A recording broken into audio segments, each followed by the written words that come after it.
자, 여러분 안녕하세요. 다시 동사를 시작하겠습니다. 힘내십시오. 자, 우리가 여러분 방금 전에 외국인 배웠었죠? 천천히 해볼게요. 조선에서는 일단 외국인 중에 누구 나왔어요? 말로 해보자. 항외. 무슨 충선? 김충선. 원래 이름이 야, 너 이거 사야 간다. 무슨가? 사야가. 여러분 두 번째 무슨 브레이? 베를테. 누구 나왔어요? 베를테 브레이가 나왔죠. 이분 언제 와요? 1627년에 우연히 오죠? 무슨 란드? 네덜란드. 나중에 여러분 아예 한국에 조선에 귀화하죠? 박연. 어디에 참전까지 했어요? 병자호란에 참전까지 하고 장교가 되기도 했죠. 묵가에 붙어서. 그 다음에 세 번째 1600 여러분 50년대쯤 와서 한 20년 있었죠 여러분. 아 불쌍해요. 무슨 멜? 하멜. 그렇죠 여러분? 이렇게 요 세 분 알아두시면 됩니다. 자, 그 다음에 방금 전에 어디 배웠어요? 1번 배웠었죠? 자, 1번 해볼게요. 첫 번째, 1550년대 전국시대 스페인의 예수교 선교사신 자, 프란시스코 무슨 에르, 하비에르가 오셔가지고 카톨릭 전파하고 얼른 가셨죠. 그 다음에 두 번째, 좀 특이한 남자가 있죠. 자, 영국 사람이에요. 영국 사람이었던 무슨 함, 윌리엄 무슨 덤스, 애덤스가 있었죠? 여러분 이 사람은요 당연히 영국 사람이니까 영국과 특히 무슨 란드, 네덜란드를 여러분 어디에다가 에도마코에 무역하는데 큰 역할을 하죠? 그러면서 이 사람이 여러분 누구의 눈에 들어요? 원장님이야? 노쿠가와 이에야스야? 도쿠가와 이에야스죠. 그래서 아예 여러분 고향 가고 싶었지만 도쿠가와가 딱 막죠. 그래서 여러분 아예 사무라이가 되죠. 무슨 우라?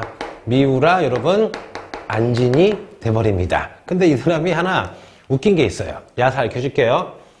필리핀의 스페인 총독이 스페인 가다가 난파돼가지고 에도마코까지 온 거야. 이때 독고가 그 에도 가문이 야 스페인 걱정하지 말아라. 내가 배를 만들어 줄게 하고 여러분 윌리엄 애덤스 미우라 안진에게 배를 만들래요. 근데 요 미우라가 맛이 가요. 왜냐?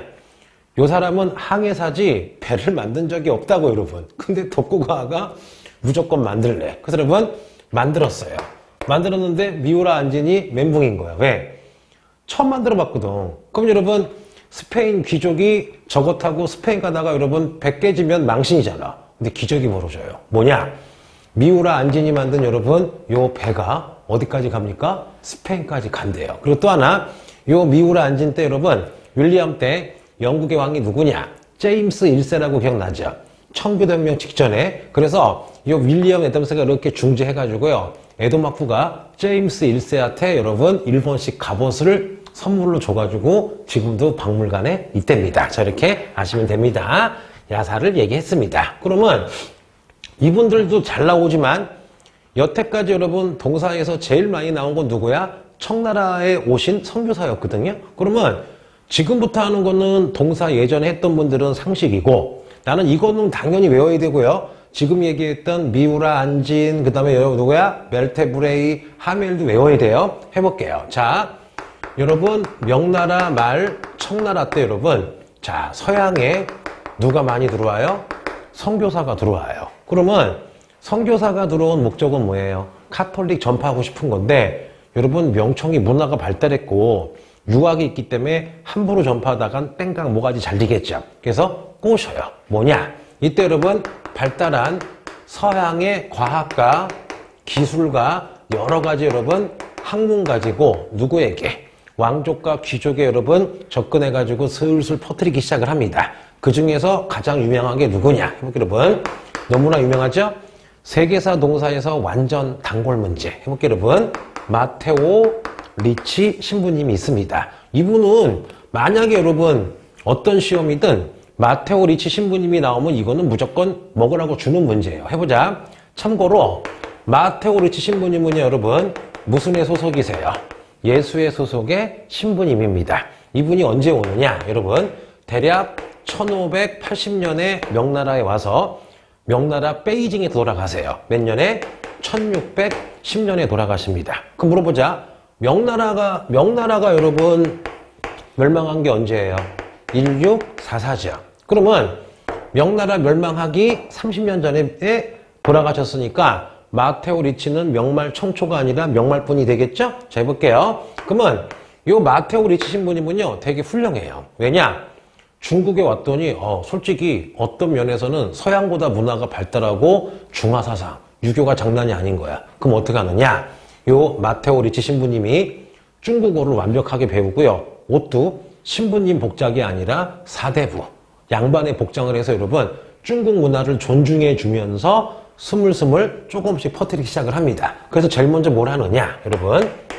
천주 실의라는 교리책을 써요. 이게 뭘까요, 여러분? 바로 카톨릭의 여러분 교리를 한자로 실어 놓은 거야. 문답식이래요. 예수님이 누구신가요? 아, 예수님은요, 이런 분이세요. 삼위일체가 뭔가요? 그러면 삼위일체는 이런 겁니다. 이런 식으로 여러분 문답식으로 한자로 중국어로 아주 쉽게 카톨릭 기본 입문서가 되겠죠? 따라해 볼게요. 무슨 시리? 천주시리. 나중에 여러분 요게 조선 후기에 조선에 들어와서 조선에 여러분들이 요 책 읽고 감동해서 카톨릭이 된 거예요. 뭔지 아시겠죠? 그래서 외워볼게요. 끝난 거 아니에요. 자, 마테오 리치 예수님이래. 자, 예수의 서색 신부님은 첫째, 1580년에서 1610년까지 명나라에서 30년간 활동을 하셨다. 그 다음에 카톨릭 교리를 문답형으로 한자로 만들었다. 다섯 번, 무슨 시리? 천주시리. 이 책이 왜 중요하느냐? 조선까지 여러분 건너와서 조선인들이 천주교 믿는데 큰 영향을 준 게 무슨 시리? 천주시리입니다. 또한 여러분, 명나라에 너무너무 유명한 학자가 있어요. 바로 누구냐? 서광계인데, 요 서광계와 마테오 리치 신부님이 여러분 신물 합해서 여러분 뭐를 만드느냐? 기하 여러분 원본이라는 여러분 기하학 아시죠? 유클리드의 기하학, 그 책을 여러분 한자로 만듭니다. 그래서 여러분 이 이후에 서양의 수학이 어떻게 돼요? 명청에 와가지고 엄청나게 수학이 발달하게 되는 거야. 그래서 명나라 때 명나라의 유명한 학자인 천재예요. 서광계 할아버지랑 마테오 리치 할아버지가 뭐를 만들었다? 기하 원본이라는 책을 써가지고 서양의 기하학을 드디어 중국에 많이 알렸다. 참고로 여러분, 다른 얘기인데 청나라 때 제일 잘 나갔던 황제가 누구예요? 강희제 아시죠? 강희제 취미가 뭔지 알아요? 미적분 푸는 게 취미였대요. 기하학이라. 자, 볼게요. 자, 여기까지 했습니다. 그래서 참고로 여러분, 이 서광계가 얼마나 천재냐?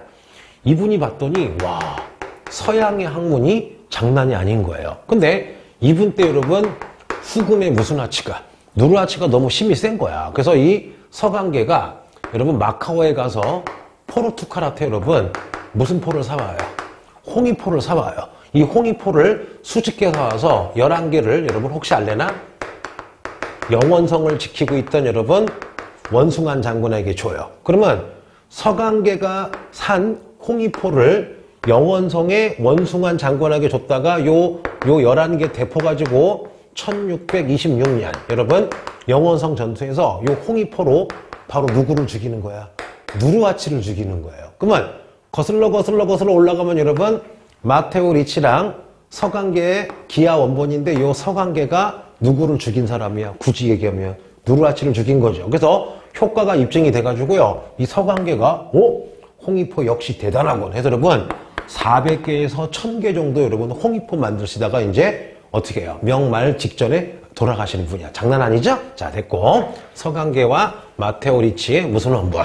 기하 원본 기억하세요. 그런데 여태까지 나왔던 것 중에 수능이나 모의고사에 가장 많이 나오는 마테오 리치의 업적이 있습니다. 해보죠, 여러분. 자, 내가 한번 어설프지만 지도를 그려보겠습니다. 자, 이렇게 여러분 지도를 그릴게요.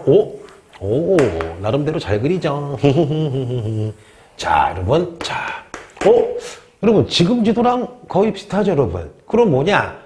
그 마테오 리치가 여러분 당시에 세계 지도를 그립니다. 그 지도를 따라해볼게요. 자, 해보자. 고녀, 만국, 전도라는 세계 지도를 그려요. 여기 몇 년도냐? 연도 알아두면 그냥 좋겠죠? 1602년이야. 근데 이게 왜 충격이냐? 이 지도 때문에 중국인, 조선인, 베트남 애들이 띵 하고 멘붕이 와요. 왜냐, 여러분? 중국은요, 봐봐. 이게 세상이면 가운데 중국이 있고 여기에 뭐 유럽이 있고 여러분 이런 식으로 해서 중국이 가운데 있고 제일 큰 줄 알았어요. 근데 여러분 요 고뇨 만국 전도를 보니까 중국이 여러분 크긴 크지만 요만해. 이게 중국이야. 그럼 여러분 중국 말고도 엄청나게 큰 나라가 누구냐? 러시아가 더 커요. 그리고 중국 여러분 중심이 아니죠. 중심은 여러분 오히려 아니잖아. 그러다 보니까 중국의 학자들이 고뇨 만국 전도를 보고 이야 우리가 세상의 중심인 줄 알았는데 알고 봤더니 진짜 세상의 부분이구나. 게다가 기준마다 틀리겠지만 중앙에 있지 않겠구나. 와 우리 크지 않구나. 해서 여러분 요 고뇨 만국 전도는 중국과 아시아 지식인들의 요게 답이에요. 세계관의 큰 변화 내지는 세계관에 엄청 큰 충격을 준 거야. 야 중국이 중화 전 세계 짱인 줄 알았더니 고뇨 만국 전도를 봤더니 우리가 중심이 아니었구나. 그래서 여러분 마테오 리치의 업적 중에 제일 큰 게 바로 무슨 만국 전도? 고뇨 만국 전도입니다. 연도 몇 년도? 1602년. 그러면 자 재미있게 얘기해보자. 1602년에다가 1만 더 해봐요. 뭐야? 1603년. 무슨 막부가 생겨요? 에도 막부. 거기다 1만 더 해봐요. 1604년부터 일본의 에도 막부가 무슨 장무역? 슈인장무역, 주인장무역. 언제까지 가요? 1635년. 이걸 왜 자꾸 하느냐? 여러분들 이제 그 혼자 공부하다가 그냥 문제 있으면 답만 탁 체크하면 안 돼. 그러면은 물론 그것도 효과가 있겠지만 그거보다 5배, 10배 효과가 있으려면은 어떤 지문을 잘 본 다음에 답이 1번이면 왜 1번인지 분석을 하고 그 다음에 지문인 2, 3, 4, 5번도 이렇게 보면서 슈인장무역이 나왔다. 예를 들면 답이 아닌데 그러면 머릿속에 주인장무역은 에도막부 1604년에서 35년 이렇게 한 번씩만 툭툭 쳐도 여러분 계속 복습이 되니까 나중에 헷갈리지가 않는다고. 그래서 시간이 그래봐야 조금 더 걸리거든요. 근데 시간 여러분 조금 더 써가지고 잘 맞으면 그게 짱이지. 그게 공부하기 편하겠죠? 자 볼게요. 그래서 여러분 지금 우리 무슨 리치를 다 했어요? 마테오 리치를 다 했습니다. 그럼 아예 말로 해볼게. 자 1580년에서 1610년까지 마테오 리치 할아버지는 첫째 예수의 선교사다. 두 번째 무슨 시리? 천주시리라는 한자로 천주교 교리문답서를 만들었다. 두 번째 서광계 할아버지와 여러분 무슨 원본? 기하원본이라는 책을 썼다. 세 번째 중국 지식인들에게 세계관에 충격을 주는 여러분 고뇨 만국전도를 1602년에 만들었다. 요거만 딱 기억하시면 됩니다. 그런데 이 마테오 리치 할아버지가 봤더니 중국 사람들이 달력 여러분 우리가 그 달력을 무슨 법이라 그래요? 역법에 관심이 많은 거야. 왜냐? 중국이나 여러분 베트남이나 조선이나 농경사회니까 달력이 정확해야 되잖아요. 그러면 달력 연구해 볼게요. 자, 원나라 때 여러분 이슬람의 과학 가지고 원나라 때 나름대로 정확한 달력이 나왔죠. 원수. 그 달력을 무슨 역이라 불러요? 수시리역. 무슨 역? 수시력이에요. 그런데 요 수시력이 우리 고려 건너와서 고려도 무슨 역이었어요? 수시력이었죠. 그런데 조선시대 무슨 대왕이 세종대왕이 수시력에다가 조금 여러분 가미를 해서 국사 시간에 배웠죠? 우리 역사 최초로 조선의 한양을 기준으로 천체를 관측해서 수시력과 조선의 과학을 여러분 접목해서 무슨 산이라는 칠정산이라는 달력을 만들었어요. 그러면 고려 말부터 세종대왕 때까지 우리도 무슨 역을 썼어요? 수시력을 썼죠. 근데 문제는 뭐냐? 여러분 제가 알기로는요. 요 수시력이 365일 2324로 나눴대. 근접하긴 한데 조금 차이가 난대요. 그랬을 때 우리의 마테오 리치 신부님이 예수에다가 전화 걸어요. 농담이고 예수에다가 저기요. 이 중국 애들은 중국 분들은 굉장히 역법, 달력을 중요시 여긴다. 그래서 선교사 중에 달력, 역법을 잘하는 사람을 보내달라고 편지 보내고 돌아가세요. 그리고 마테오 리치가 여러분 죽은 지 10년 있다가 해볼게요 여러분. 누가 등장하시느냐? 여러분 이건 잘 나와요. 무슨 샬? 아담 샬이라는 신부님이 옵니다. 해보자. 여러분 아담 샬도 바로 무슨 애? 예수의 소속 무슨 님이세요? 신부님. 선교사세요. 이분은 대략 1620년에 명나라 도착해서 1660년쯤 돌아가세요. 그 그럼 이분은 마테오 리치보다 몇 년 더 있는 거야? 40년 더 있는 거죠. 그럼 이분은 자 명나라 어디에 와서 말기에 와서 여러분 청나라 어디까지 초기까지 활동한 분이시죠. 강희제도 본 사람이 알았어요? 자 그럼 해보자. 이 아담샬은요 오자마자 여러분 요게 답이에요. 요 아담샬은 중국에 오자마자 태음역에다가 중국의 여러분 과학을 섞어서 아주 정확한 여러분 따라해 볼게요. 시헌역이라는 달력을 만듭니다. 그러면 여태까지 우리가 배웠던 여러분 수시력, 칠정상보다 거의 완벽하게 여러분 정확한 달력을 뭐라 그래요? 시헌역이야. 이때부터 여러분 아담샬이 오면서 중국은 이제 무슨 역을 쓰는 거예요? 시헌역을 써요. 웃긴 건 뭐냐 여러분? 조선도 임난 끝나고 조선 후기에 야 달력이 여러분 정확해야지 농사를 잘 질 수가 있잖아요. 그래서 조선 후기도 여러분 세종대왕이 만드셨던 무슨 산? 칠정산을 버리고요. 외우지 마세요. 김육이라는 아주 훌륭한 그 관리가 있었거든요. 이분이 여러분 건의해서 조선 후기도 자 여러분 따라해 볼게요. 무슨 역을 씁니까? 시헌역을 씁니다. 그러면 자 마테오 리치 신부님 다음에 10년 있다가 샬샬샬이야 아담샬이야. 아담샬이 오셔서 예수의 신부님이고 정확한 달력인 5번 무슨 역을 만들었다? 시헌역, 시헌역. 이거 누가 썼다? 조선 후기도 시헌역을 썼다. 됐고요. 세 번째. 근데 여러분 잠깐만 또 재미있게 해보자. 1600 여러분 36년에 우리가 어서 패해요. 병자호란에 패해서 남한산성 삼전도의 굴욕이고 조선의 왕자들이 여러분 청나라 인질로 가요. 이때 인조의 첫째 아들이 누구냐? 여러분 인조의 첫째 아들이 소현세자예요. 그러면 자 병자호란 때 인조의 첫째 아들인 소현세자가 여러분 청나라에 뭘로 가요? 인질로 갔을 때 여러분 누구를 만나느냐? 여러분 따라해 볼게요. 바로 지금 배운 무슨 샤를 만나는 거야? 아담샤를 만나요. 그래서 여러분 아담샤를 만나서 이 아담샬로부터 서양의 천주교 과학기술을 많이 배웠나 봐. 근데 문제는 뭐냐? 이 소현세자가 여러분 10년 만에 조선에 오니까 약간 야사긴 한데 맞는 것 같아요. 인조가 소현을 죽였다는 설이 있어요. 왜냐?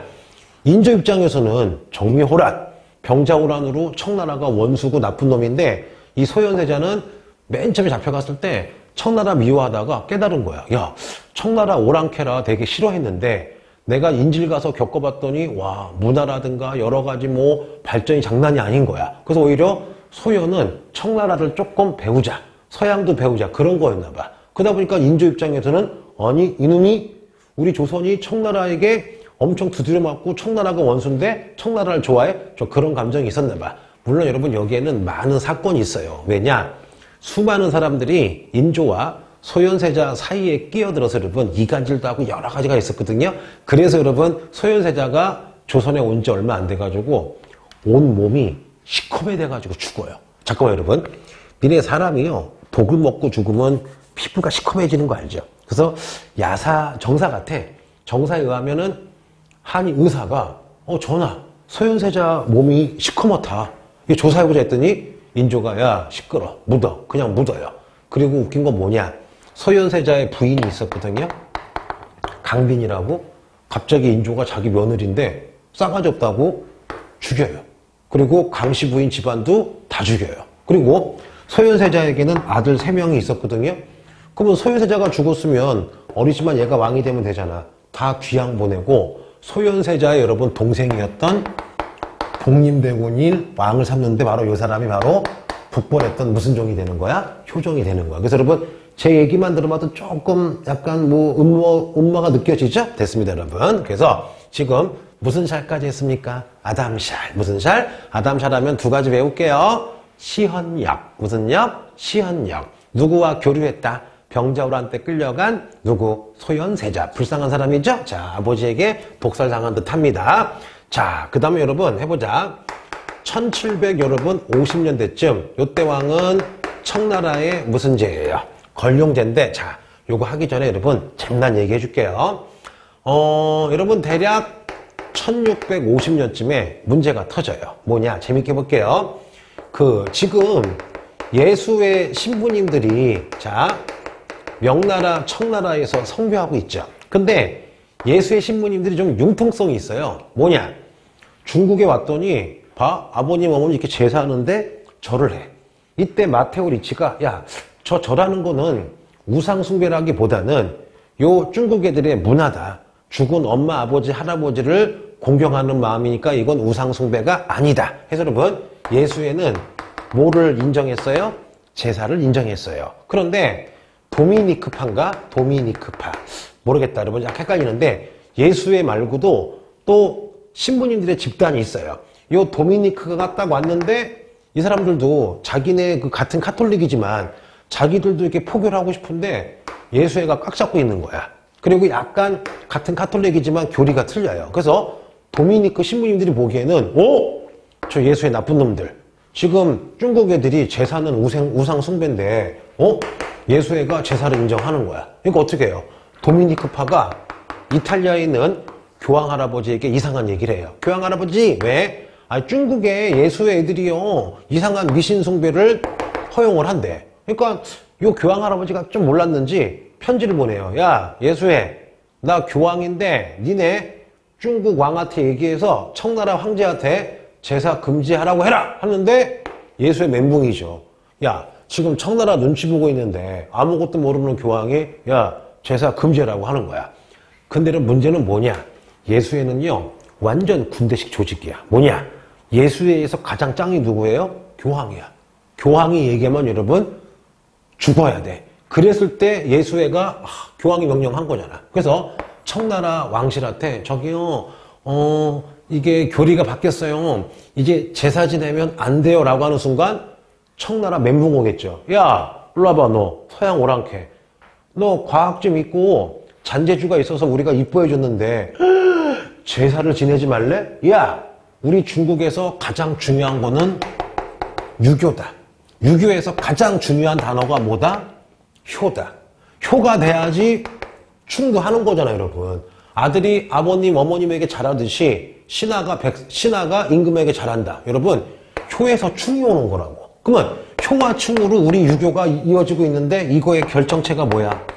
제사가 바로 효충의 가장 중요한 거란 말이야. 그런데 갑자기 여러분 요 신부님들이 제사 지내지 말래. 그러니까 청나라가 야, 하얀 오랑캐야. 니네 오랑캐가 우리의 전통 예의를 무시해? Get out here. 영어 잘하죠? 나가! 하고 여러분 다 내쫓아요. 이거를 뭐라 그러느냐? 따라해보자. 전례 문제라고 부릅니다. 무슨 문제? 전례 문제. 그러면 전례 문제가야 전통 예의인 제사를 갑자기 카톨릭이 청나라한테 지내지 말라고 했더니 청나라가 우리의 전통 예절인 제사를 무시해? 다 나가! 하고 여러분 이때 17세기 중반부터 선교사들이 엄청나게 거의 다 쫓겨납니다. 근데 이게 양쪽도 안 좋아요. 왜냐? 전례 문제로 여러분 선교사를 거의 다 내쫓다 보니까 어떻게 해요? 서양에 발달된 과학과 지식이 안 들어오게 되죠. 몇 년간? 딱 100년간. 그러면 100년 동안 서양은 막 산업혁명, 시민혁명, 계몽주의로 엄청나게 발전하는데 전례 문제 이후에 야, 귀를 딱 닫아버리니까 어떻게 해요, 여러분? 격차가 엄청나게 크게 되겠죠. 그 와중에 나중에 여러분 서양 애들이 뭐야? 기관총, 증기선, 새로운 여러분 총 만들어가지고 딱 쳐들어온 게 무슨 전쟁인 거야? 아편 전쟁인 거죠. 그래서 어찌 보면 여러분 전례 문제가 조금 중국사 입장에서는 아깝긴 해요. 그래서 외울게요.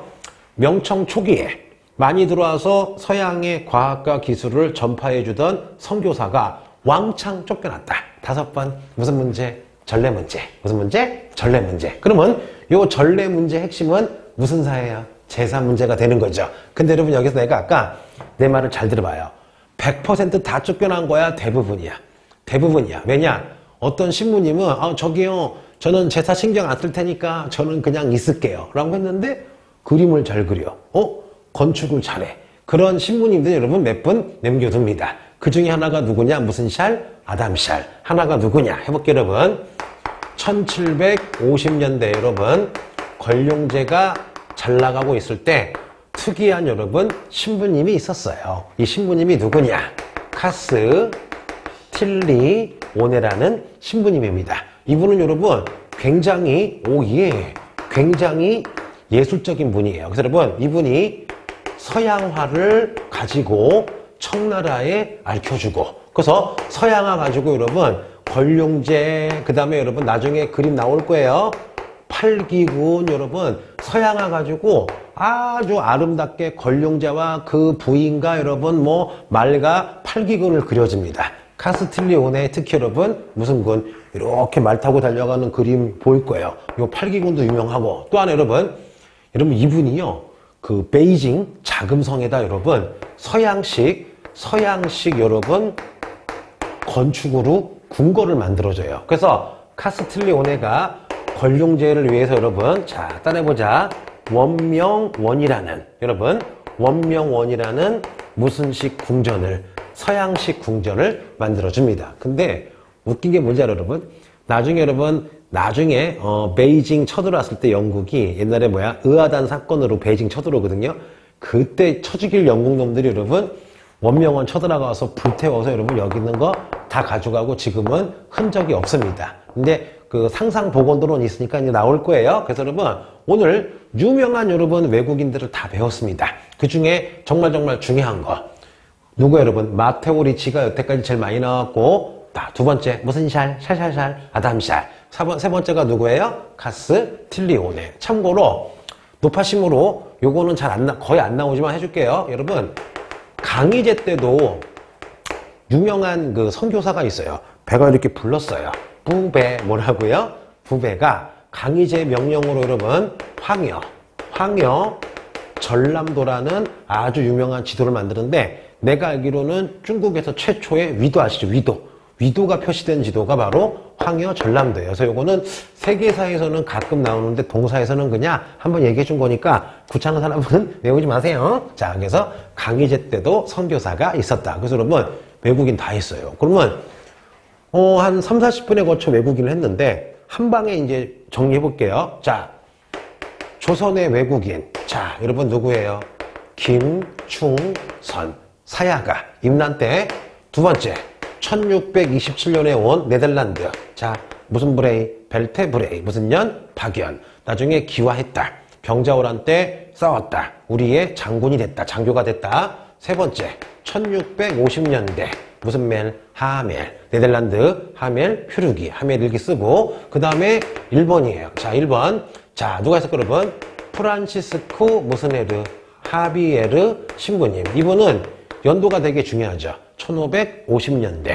중국은 명나라 북로 남해. 우리는 1555년 을묘 외란. 그렇죠 여러분? 1550년대 무슨 무역이 끝나요? 감한 무역이 끝나고, 또 하나 1557년 포르투갈이 명나라에게 부탁해서 뭐를 얻어요? 마카오를 얻고, 1550년대 왕양명이 뭐를 완성해요? 양명학을 완성하고. 이렇게 쭉쭉 외우시면 되겠죠? 됐고 여러분 두 번째, 이분 되게 특이하죠. 미워요. 자, 무슨 안진? 미우라 안진. 이분은 여러분 어디 사람이에요? 영국 사람. 윌리엄 애담스. 누가 좋아했어요? 도쿠가와 이에야스. 언제 와요? 새끼가라 때 와서 1620년에 돌아가셔서 영국과 여러분 네덜란드가 에도막부랑 무역할 때 중개 역할을 했었죠? 됐고, 그 다음에 청나라가 제일 많죠. 해보자. 청나라. 자, 1번 타자 1580년에서 자 1610년까지 활동을 했었죠.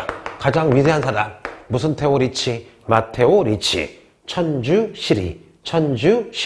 제일 영향이 큰 거 고려 망국전도. 기아 원본. 무슨 관계? 서관계. 됐고, 두 번째 무슨 샬? 아담샬. 시헌역. 무슨 역? 시헌역. 누구랑 친했어요? 무슨 세자? 소현세자. 됐고, 마지막으로 여러분 카스테라야 카스틸리오네야. 카스틸리오네. 원명원, 서양화, 팔기군. 자, 그럼 여러분, 자, 별거 아니겠지만 지금 외워요. 이거 이미 많은 학생들이 외우고 있을 거야. 외우고 있지만 여러분, 그래도 몰랐던 학생들은 지금 외우세요. 알았죠? 자, 꼭 외우세요. 이 중에서 하나 딱 나오면 대박인데. 근데 내 생각에 나올 수 있어요. 특히, 이 사람 봐봐. 예를 들면 마테오 리치 같은 경우 여러분 다 알아요. 그럼 이분 나오면 그냥 맞겠지. 근데 갑자기 쓱 하고 미우라 안진 같은 거 나오면 여러분 틀릴 수 있으니까 반드시 확인하세요. 자, 됐고 여러분 이제 또 재밌는 거 해볼게요. 여러분 제 얘기 들어보세요. 우리나라가 언제 많이 발전해요? 1953년에 6.25 끝나고 한 10년 힘들었지만 여러분 전쟁 끝나고 1960년부터 엄청나게 경제가 발달하죠. 자, 여러분 봐봐. 모든 전쟁은요 문제가 있어요. 전쟁 중에 첫째, 많은 사람이 죽죠. 국토가 황폐해지죠. 전쟁 끝나고 꼭 전염병이 돌고 여러분 문화가 파괴되고 장난이 아니죠. 그런데 좀 슬픈 얘기지만 전쟁 끝나면 여러분 좋은 점도 있어요. 좀 슬픈 일이야. 뭐냐? 인구가 엄청 줄었죠. 인구가 줄었기 때문에 토지가 남아 돌죠. 전쟁 끝나고 나서 국가가 어떻게 해요? 부흥을 해야 되니까 세금도 깎아주고 어떻게 해요? 개간하면 세금도 면제해주고 터치가 덜하죠. 그리고 전쟁 끝났으니까 여러분 어떻게 해요? 살기 위해서 더 많은 노력을 하겠죠. 그러다 보니까 여러분 모든 전쟁 끝나고 10년, 20년, 30년 있다가 갑자기 여러분 경제가 재건되면서 인구도 증가하고 여러분 문화도 발전하고 여러 가지가 변해요. 여기까지 무슨 말인지 알겠죠? 그럼 이제 재밌게 해보자 여러분. 자, 조선은 여러분, 자, 조선은 전쟁이 언제 끝나요? 1636년 여러분 병자호란으로 전쟁이 끝나죠. 청나라는 1600 여러분 81년 무슨 난으로? 3번 난으로 이제 내전이 끝나죠. 일본은 1600년 여러분 새끼가라로 여러분 전쟁이 끝나죠. 그러면 자 해보자. 중국의 청나라, 그 다음에 우리죠 조선 후기, 그 다음에 청나라. 여러분 나중에 1603년 생기는 에도 막부는 17세기부터 이제 뭐가 없어요? 전쟁이 없어요. 우리는 언제부터? 1636부터. 그렇잖아요? 중국은 3번 난 이후부터. 그쵸? 일본 언제야? 새끼가라. 물론 어떤 면에서는 1644라고 볼 수도 있죠. 이재성의 난. 그러면 여하튼 여러분 17세기 전쟁이 끝난 순간 이제 거의 200~300년 동안 큰 전쟁이 없어요. 평화시대가 돼요. 그러면 전쟁이 끝났으니까 이제 뭐 하면 돼요? 재건해야 되겠죠. 국가도 세금만 깎아주죠. 말로 해보자. 조선. 자, 그 전이지만 임난 끝나자마자 여러분 무슨 법을 해요? 대동법 해가지고 세금 깎아줬죠. 자, 청나라 무슨 언제? 지정은제 세금 깎아줬죠. 일본도 여러분 나름대로 쌍킹 고타이에서 전쟁이 끝났죠. 그러다 보니까 여러분 자 편하게 들으세요. 편하게 들으세요. 자 시작해보자.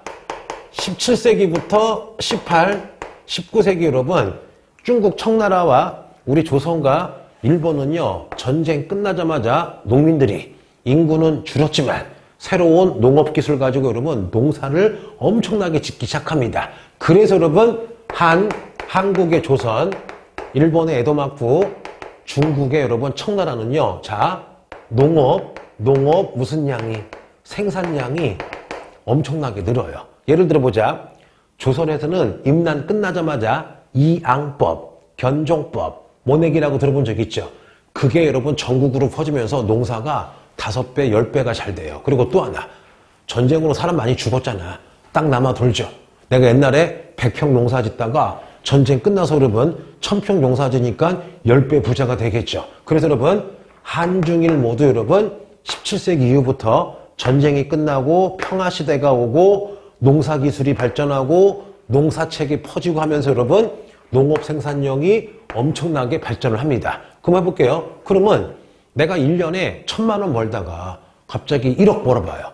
10배로 벌면 좋은 게 뭐야? 예전에는 여러분 1000만 원이면 자식 한두 명도 키우기 힘들잖아. 근데 내가 여러분 연봉이 1억이면 자식 3~4명도 키우겠죠. 여러분 17, 18, 19세기 농업 생산량이 늘어서 여러분 갑자기 삼국에 뭐가 증가해요? 인구가 증가해요. 예를 들면 중국은 1억 5천에서 200년 만에 4억 5천이 되고요. 조선도 1100만 명에서 1600만 명이 되고요. 일본 황당해요.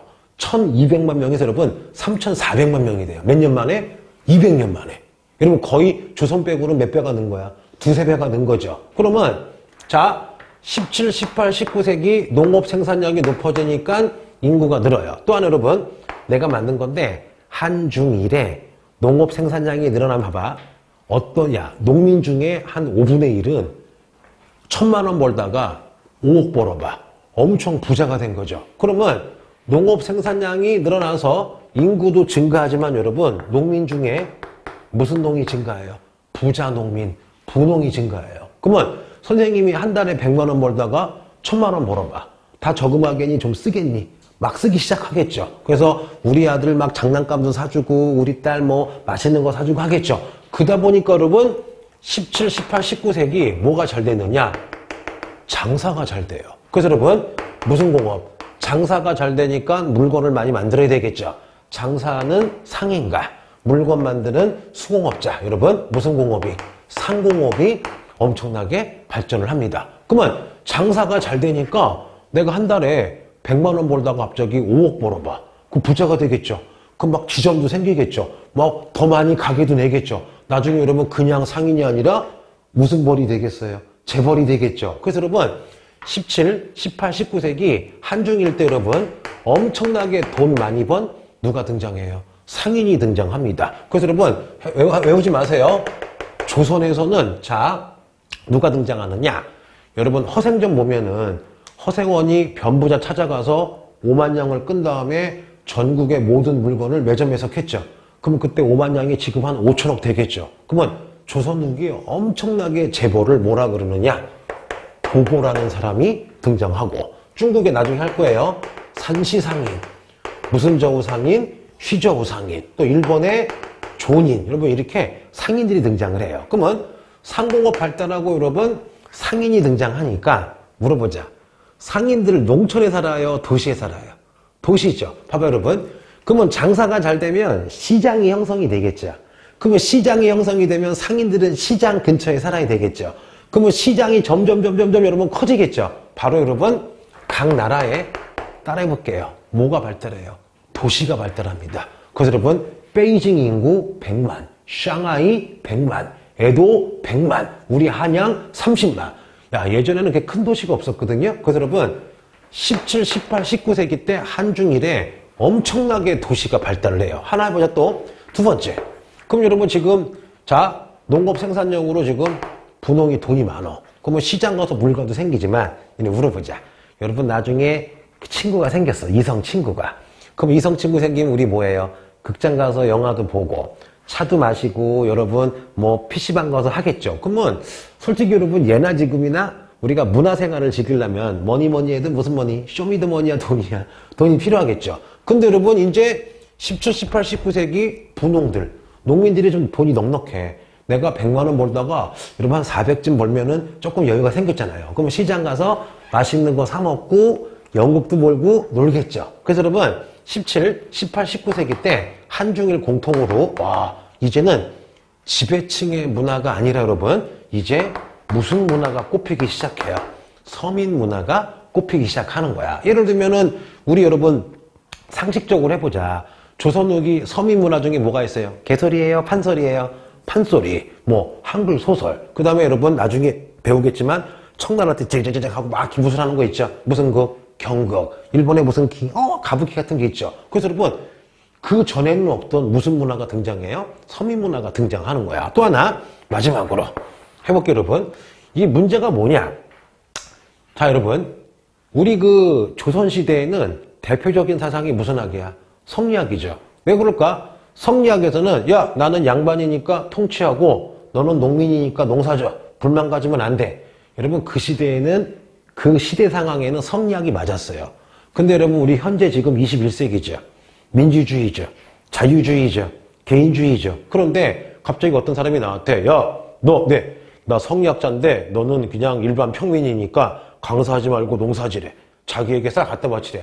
말도 안 되죠 여러분. 지금 우리가 시대가 무슨 시대야? 민주화 여러분 자유화 시대잖아요. 그러면 17, 18, 19세기 여러분 사회가 변했잖아. 그러면 사회가 변하면 사람들 머릿속에 있는 사상도 변화해야 되겠죠. 그래서 여러분 17, 18, 19세기 때 여러분 새로운 사상이 나타나서 사상이 변화합니다. 이때 성리학이 많이 여러분 이제 도태가 되면서 새로운 사상. 예를 들어보자.